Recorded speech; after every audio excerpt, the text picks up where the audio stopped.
নমস্কাৰ বন্ধু বান্ধৱীসকল, আপোনালোকৰ বাবে আৰু এটা ভিডিঅ' আনিছোঁ আপোনালোকৰ ভালৰ কাৰণে, সুবিধাৰ কাৰণে। এইটো অলপ কি আছে, ভাল খবৰটো কি আছিল, এডিআৰি যিটো 2026 মানে ভেকেঞ্চি বা পদ ওলাব বা বিজ্ঞাপন ওলাব, তাত কি আছে বহুত ভেকেঞ্চি ওলাব, তালৈ বহুতকেইটা ভেকেঞ্চি ওলাব। আৰু এডিআৰি যিটো ফাৰ্ষ্টত হৈছিল তোমালোকে দেখিছে বহুত ভেকেঞ্চি ওলাইছে, কিমান হাজাৰ আছিল। আৰু যিটো মানে এডিআৰি কিছু 2 হৈছিল 2.0, তাতো ভেকেঞ্চি বহুত আহিছিল। আৰু এডিআৰি যিটো মানে 3.0 ইয়াত আহিব আৰু বহুত ইয়াত ভেকেঞ্চি আহিব।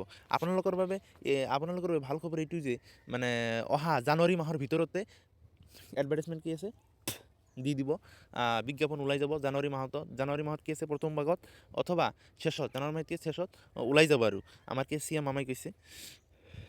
আৰু ইয়াত দেখা যিটো কি আছে ৰেডি আপোনালোকে ৰেডি যদি হৈছে, তে আপোনালোকে কি আছে এটা কিতাপ ল'ব যদি বিচাৰিছে প্ৰিভিয়াছ ইয়াৰ কুৱেশ্যন, তেনেহ'লে মোৰ লগত কণ্টেক্ট কৰিব, মই দি দিম আপোনালোকক। আৰু ইয়াত দেখিব পাৰিছে ইয়াত পোষ্ট নেম কি আছে, এডিআৰ যিটো মানে এক্সাম হয় তাত কি আছে গ্ৰেড 3 আৰু কি আছে গ্ৰেড 4, এই দুটাই হয়। আৰু গ্ৰেড 3 আৰু গ্ৰেড 4 হয়। ইয়াত কি আছে যোনো এক্সাম পাতে কি আছে ইয়াত কি আছে অৰ্গেনাইজেশ্যন কি আছে ষ্টেট লেভেল ৰিক্ৰুটমেণ্ট কমিশ্যন। আৰু যদি মানে ইয়াত কোৱালিফিকেশ্যন আছে, কোৱালিফিকেশ্যন কিমান লাগিছে, আপুনি যদি 8 পাছ কৰিছে তেনেহ'লে এপ্লাই কৰিব পাৰিব। যদি আপোনালোকে মেট্ৰিক পাছ কৰিছে, HSLC পাছ কৰিছে, তেনেহ'লে এপ্লাই কৰিব পাৰিব। আপোনালোকে যদি কি কৰিছে ডিগ্ৰী আছে, ডিগ্ৰী কমপ্লিট কৰিছে, তেনেহ'লে এপ্লাই কৰিব পাৰিব। আপোনালোকে যদি SSLC অথবা হাই ছেকেণ্ডেৰী যদি আপোনালোকে পাছ কৰিছে, তেনেহ'লে এপ্লাই কৰিব পাৰিব। সেইটোত কি আছে এপ্লাইটো অনলাইনৰ মাধ্যমে কৰিব লাগিব, অফলাইনত নহয়। আৰু ইয়াত কি আছে ইয়াৰ এডিআৰ যিটো প্ৰথম কি আছে তেওঁলোকে এক্সাম পাতিছিলে, মানে বিজ্ঞাপন ওলাইছিলে, তেতিয়া কি আছিল কিবা কিবি ফিজ দিব লাগিছিল, কিন্তু এতিয়া ফিজ দিব নালাগে। আপোনালোকৰ বাবে সেইটো এটা সুবিধা হয়, প্লাছ পইণ্ট হয়।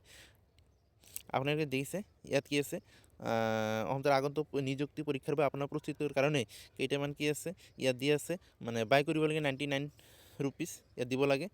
ইয়াত সকলোখিনি পাই যাব, গ্ৰেড 3 লেভেলত কি আছে, গ্ৰেড 4 লেভেলত সকলোবিলাক কি আছে ইয়াত কুৱেশ্যন দিয়া থাকিব, আপোনালোকে তাৰ পৰা বাই কৰিব পাৰিব। মই ডিছক্ৰিপশ্যনত কি আছে লিংকটো দি দিম। আৰু যিটো এক্সামটো কণ্টেক্ট কৰিব, কোনে কৰিব, SLRCয়ে কণ্টেক্ট কৰিব। সেম আগৰ দৰে ৰুলটো হ'ব। 2022 কি আছে যেনেকৈ আৰম্ভ হৈছিল, যেনেকৈ কৰিছে 2023 তেনেকৈ হৈছে, 24 তেনেকৈ হৈছে, 2025 নহয় 26 কি আহিব, এই একেদৰেই হ'ব এক্সামটো। আৰু আপোনালোকৰ যদি এপ্লাই কৰিবলৈ ইচ্ছা আছে, তেনেহ'লে এতিয়াৰ পৰাই আপোনালোকে ৰেডি হ'ব, মানে কি পঢ়া শুনাতে ৰেডি হ'ব লাগে, এতিয়াৰ পৰা কি ষ্টাৰ্ট কৰিব লাগে।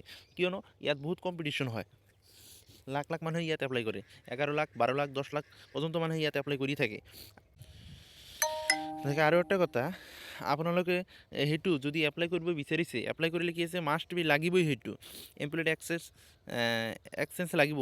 ইমপ্লয়মেণ্ট কি আছে এক্সচেঞ্জ ৰেজিষ্ট্ৰেশ্যন নাম্বাৰ 2, মানে এমপ্লয়মেণ্ট এক্সচেঞ্জ সেইটো মাষ্ট বি লাগিবই। আৰু যদি আপোনালোক কি আছে ভেলিডিটি কি আছে শেষ হৈ গৈছে, আপোনালোকে ৰিনিউ কৰিব পাৰে সেইটোত। আৰু ইয়াত কৈছে যদি আপুনি অসমৰ, তেনেহ'লে সেইটোত এপ্লাই কৰিব পাৰিব। যদি বেলেগ ৰাজ্যৰ হয় আপোনালোকে এপ্লাই কৰিব নোৱাৰিব। কাৰণটো কি, আপোনালোকৰ কি আছে সেই চাকৰিটো অসম চৰকাৰে দিয়ে। আৰু ইয়াত দেখিব পাৰে আপোনালোকে এডিআৰি এডুকেশ্যনেল কোৱালিফিকেশ্যন কি আছে, মইতো কৈয়ে দিছোঁ প্ৰথমতে মেট্ৰিক পাছ, হাই ছেকেণ্ডেৰী পাছ, আৰু কি আছে আপোনাৰ যদি 8 পাছ কৰিছে মাত্ৰ, তেনেহ'লে এপ্লাই কৰিব পাৰিব।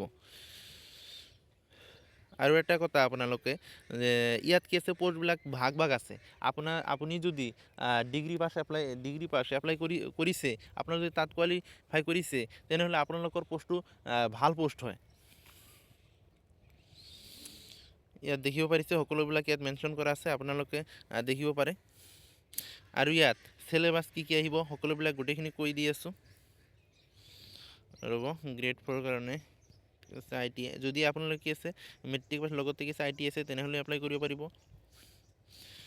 ইয়াত ভেকেঞ্চি ডিটেইলছ ইয়াত দেখা সকলোবিলাক কি আছে আগৰ সেইটো আছে। এক্সাম যেতিয়া কি আছে এডিআৰিত কি আছে প্ৰথমত হৈছিল, বেচেলাৰ ডিগ্ৰীত কিমান আছিল, পষ্ট আছিল 8,331টা আছিল।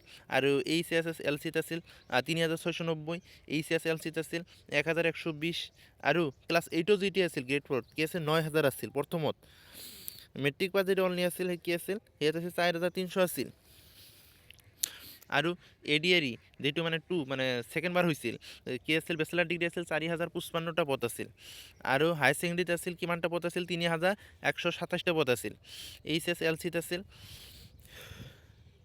এইচ আছিল কি আছিল 418টা আছিল আৰু ইয়াত কি আছিল ক্লাছ 8ৰ কাৰণে আছিল 2102টা আছিল আপোনালোকে দেখি আছে আৰু এডিআৰি কি আছে যিটো 3 মানে নেক্সট জানুৱাৰী মাহত যিটো ওলাব ভেকেঞ্চি ইয়াত কি আছে আৰু ভেকেঞ্চি ইয়াতো বহুত কেইটা ভেকেঞ্চি থাকিব না থাকিবই 100%।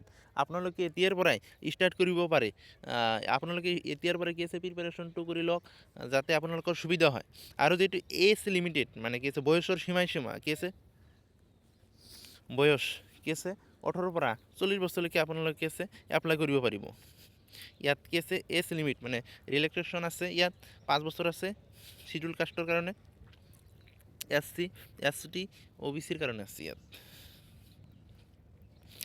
ইয়াতে এটি আছে এপ্লিকেশ্যন ফিজ দিব নালাগে আগত দিব লাগিছিল এতিয়া দিব নালাগে সকলোবিলাক গোটেইখিনি দি আছে আপোনালোকৰ বাবে প্ৰপাৰ যিটো মানে এক্সাম হ'ব যিটো কি আছে আপোনালোকে ৰাইটেন এক্সামিনেশ্যন কেনেকৈ হ'ব ইয়াত কি আছে MCQ কুৱেশ্যন আহে ইয়াত আৰু ইয়াত কি আছে সকলোবিলাক মই কৈ দি আছোঁ চিলেবাছটো ইয়াত কি আছে পৰীক্ষা দি আছে এক্সাম নেম ইয়াত আছে ডিটেইলছ ইয়াত ক্লাছ 10ৰ কাৰণে 2 ঘণ্টা টাইম থাকে 2 ঘণ্টা কি আছে 30 মিনিট আছে আৰু মাল্টিপল চইচ কুৱেশ্যন থাকে টোটাল মাৰ্ক 135 ক্লাছ 10ৰ কাৰণে সেইটো আৰু সাবজেক্ট কেইটা ইংলিছ ছ'চিয়েল ষ্টাডিজ মেথামেটিক্স সকলোকেইটা ইয়াত দিয়া আছে